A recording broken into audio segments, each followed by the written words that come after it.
No, hold a second. I hit the wrong. There we go.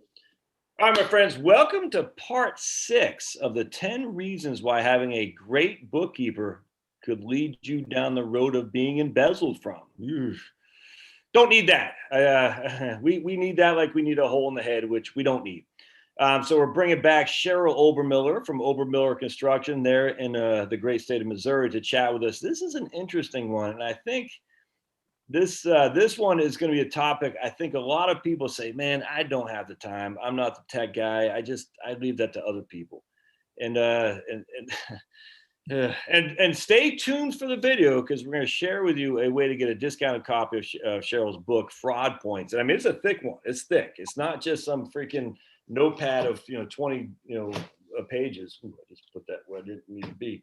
I mean, it's not the Bible. This is my Bible, but it's thick. It's a thick, and it's a wonderful resource for you. So welcome back, Cheryl. Appreciate you being here. Nice to see you. So we're going to talk about everybody's favorite thing today, which is your accounting system. Ugh. Most business owners have no idea how to use their accounting system. They don't have any idea what controls are in place or should be in place. And it doesn't matter because your accountant is so wonderful. Right. She handles everything. If you want a report from your accounting system, she will run it to you. Let me tell you one thing I discovered about my accounting system when my case was investigated by the FBI. And I think I told you before that I really did have I had Special Agent Jackson.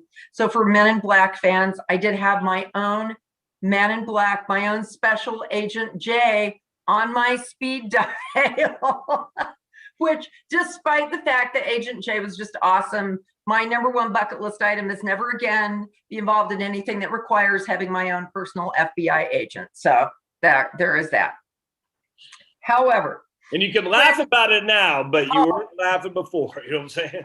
Crises plus time equals humor. So it's a lot funnier now than it was then. And I'll also tell you, I had a friend of mine, he was a CPA, good friend for many years. He came in and helped me just in the very initial stages, start really digging stuff out and figure out what I needed to do.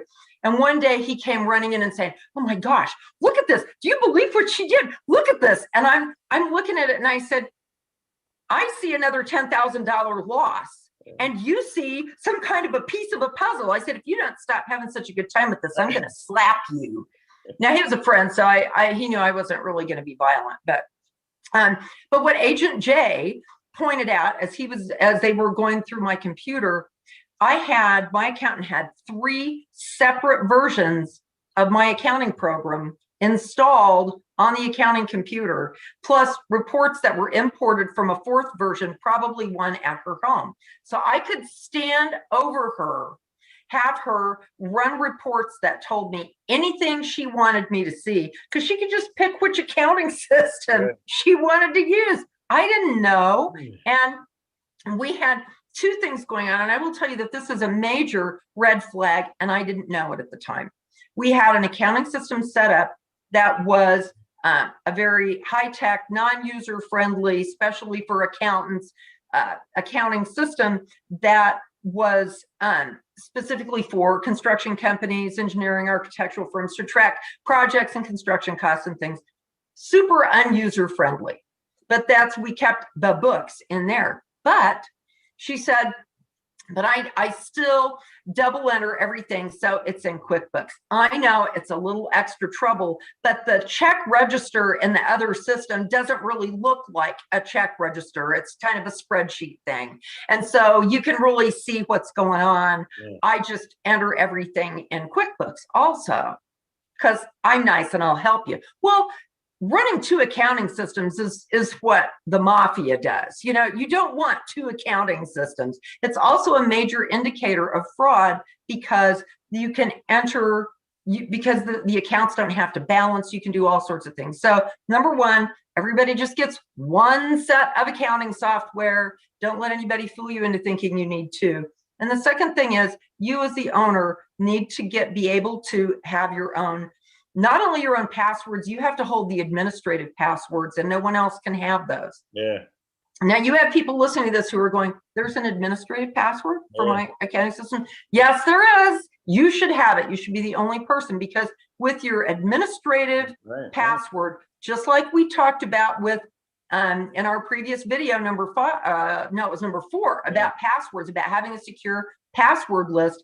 Not everybody in your organization needs the passwords to everything. They need passwords relative to certain functions. It's the same thing with accounting. If you have somebody who's coming in and just entering accounts payable that you've reviewed, and they're just doing some data entry, they don't need to be able to access your payroll system or your financial statements. So you need to have an administrative password that allows you to only give people access to the areas of your accounting system that they need access to. So most of your people probably don't know how to do that. Now, keep in mind, you do not have to be an accountant to know how to manage an accountant, or to know how to basically get into your accounting system and find what you need. You should be able to get in and instantly write a check, look at how things have been allocated, pull up a financial statement and see what is in different categories of your financial statement. If you think, man, we're spending a lot on office supplies, it seems like we're spending a lot, you should be able to go straight into your financial statement, click on office supplies, and see every expenditure. If you're buying 3 times the number of ink cartridges that you used to, maybe somebody, maybe your accountant's running a home business and you're providing all the office supplies. But you can't do any of this if you cannot get into the accounting system. Keep in mind that nobody can steal money out of the accounting system. There's no money in the accounting system. But the accounting system is where the theft will be hidden. And so you need to be able to get in there and see what's going on. Do you have missing check numbers? Do you have checks written to vendors that you don't recognize?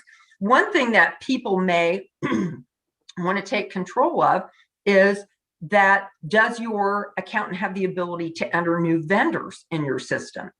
And you say, well, sure, because she enters the bills. Well, if you get a lot of new vendors in, you may want to limit that and say, okay, 1 day a week, I'm going to look over new vendors and enter them. The ability to enter a vendor is opening the doorway for that vendor to be paid. So if your accountant can access all these different areas of your system, then she can enter her sister-in-law as a vendor. Her sister-in-law isn't doing anything, but you're now going to pay her sister-in-law for some sort of consulting fees or cleaning or some other service that you're not really getting. And by setting her up as a vendor, she can now put invoices into your accounts payable system, which means that you can now write a check to her because the system recognizes her as a vendor. That's just one of a number of things that you need to consider about what access people have to your accounting system. Keep in mind that if your accountant is the only person with the ability to access your system and to read the reports and enter and interpret information, then what that means is that everything you know about your company will be subject to what your accountant wants you to see. So you have to put yourself at the mercy of what other people want you to know about your business. Don't do that. One thing that you may want to look at, if you get a really common system, QuickBooks, some other kind of, I think Peachtree, there are lots of really user-friendly systems. You can get on YouTube free and start learning how to use an accounting system. So number one, I would tell you, don't get an obscure system. Get one that is very commonly known, is known for being user-friendly. So, and then you learn how to use it. The second thing I would tell you is get a consultant, either an accountant. Many accountants are certified as being trainers or consultants in QuickBooks or different accounting systems. And you can hire one of them to come in, look at your business, look at how you do business, what you do, and they can help you set up the controls that are appropriate. You're not even going to know those controls are there.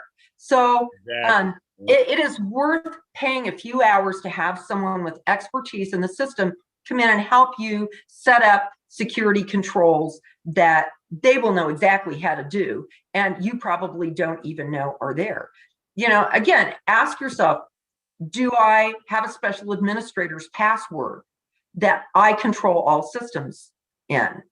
Does everybody who can get into the accounting system have access to everything? Do I even know who has a password to the accounting system? Here's a good one. Do you have any idea how to run an audit trail in your system? And control of the passwords in the system is really important, because if I can, let's say you work for me and I know what Josh's password is, and I want to do some sketchy stuff, and I don't want to get caught, you know what I'm going to do? I'm going to log in under Josh's password, because then when things all just go to heck in a handbasket, Josh is the one entering the fake vendors and paying the bills and doing that stuff. You don't know what's going on, but you had your password on a sticky note on your computer screen, so I can log in under your credentials and commit all sorts of shenanigans. So you don't want to do that. Well, that's why I think it's also important too that you do get in there as the owner, because you're responsible. Just to show that you're keeping an eye on this. And I have a sneaky suspicion most owners will hire a new bookkeeper, accountant, and follow them for the first year. Saying this, okay, he or she seems like she's good to go, I trust her, and then slowly back off. So the time of the fraud is never on the front. No one's going to come to your business and start fraud, stealing money right out the gate. They're going to take time to see how it goes. And frankly, they probably don't even intend it to initially, but then they see the opportunity and they could not turn away. And the reason the opportunity was, well, it's because on you, the business owner, you're opening the doors for wide open theft, and you weren't following through. And I guarantee most people say, Tammy's been with me 9 months. She's good. I trust her. And then, probably the next 6 months, Tammy doesn't do anything. But then after that, those embezzlements, and this was from a couple of years ago, the average embezzlement lasted almost 4 years, and the average loss was about $1.4 million. So no, nobody is going to probably come into your business and the third day they're going to clean your accounts out. Not that it doesn't happen, and it can if you don't have any controls, but the really expensive embezzlements are the ones that go on for a long period of time. And everyone's always just shell-shocked, because remember, it was the most trusted person in the company, right? Just like we talked about the financial advisor in Iowa, I think it was, who stole from, it took 20 years of that guy, 20 years. And then the only reason I think they caught him, Cheryl, is because he just started, I don't know if they're coming on him, but he ran out of money, basically. Right. And then he said, collapsed. He said, I'm admitting I did wrong, because he knows it's coming down. But same with Bernie Madoff, I'm saying? All these guys, it takes a long time for it to be exposed. And no one just starts right out of the gate. Bernie Madoff didn't start right out of the gate, but they just start saying, here's an opportunity. And you know what, Josh, keep in mind, we talk about some of these big cases. They're kind of fun to talk about, but I also kind of hate to do it because people say, I don't have $120 million. Right. Nobody's going to steal from me. How much do you have? Right. If you're a mom and pop donut shop and somebody gets $3,500 from you, your shop is out of business and you guaranteed the loans, and maybe you lose your home. It doesn't have to be a lot of money. You don't have to be Bernie Madoff. You could be, like you said, just Joe Schmo freaking cleaning company. And you still have vendors, you still have services, you still have payroll, you still have all this stuff. There's no excuse. There's no excuse. And ignorance is ignorance is bliss until your agent Jay comes to Agent Jay, but my FBI guy. Eliminate the ignorance here, because ignorance is no excuse for the law. And ultimately, you are responsible. All right, so don't forget, we got an offer that Cheryl is offering here. So if we go to Amazon.com, we can see Cheryl's book, Fraud Points, The Small Business Owner's Guide to Outwitting Embezzlers, Thieves, and Scallywags. You can buy it. It's free on Kindle Unlimited. I actually think a book like this is better in a hard copy. So you can get the hard notes and stuff like that. Oh, absolutely. And highlights and all that. Kindle's fine. You can have 2 copies, but I would suggest this is a keeper. And then if you go to, I'll put links in the show notes, but Cheryl has given us a discount until the end of this month, April 30th. And we go to, and I'll put links, and you click here to log in. You type in Heritage Wealth, all one word, all lowercase, Heritage Wealth. And again, all this will be in there. And you can get her a book for a discount with free shipping as well. and then all the stuff that goes with that. And don't forget, Cheryl's on LinkedIn. She's on Twitter. She's on Facebook. And she will have a YouTube channel coming out here shortly. So definitely follow her there, because if anyone knows this stuff and keeps up with it more than anyone else, it's going to be tough to imagine someone other than someone who's been gone through this herself. And says, and remember, I put the fun in financial fraud, right? Seriously, that's for the reason I wrote a book. I started reading stuff about it and I thought, this is the most boring stuff I've ever met. I don't understand the acronyms. There wasn't really anything to help. In fact, I had this sweet little old lady CPA who came to work for me, and I was reading through a bunch of fraud stuff, and it said something about, do this and this and this. And then it said, then foot the balance to the ledger. So I went to Leslie, my sweet friend, and I said, Leslie, what is foot the balance to the ledger? And she said, don't you know what that means? And I said, no. She said, it means add it up and compare the balances. And I said, why didn't they say that? And she said, job security. What it is. So you don't understand the acronyms. All the fraud stuff I read was written for IBM, for big companies. If you're a small company, or if you service small companies, you guys really need to look at this. You just don't know how easy it is. All right, good stuff, Cheryl. So stay tuned, folks. We'll be back next week for parts 7, 8, and 9, and 10. So we appreciate you being here. Give us a thumbs up, and we'll see you guys later. Thanks, Sam. Good weekend.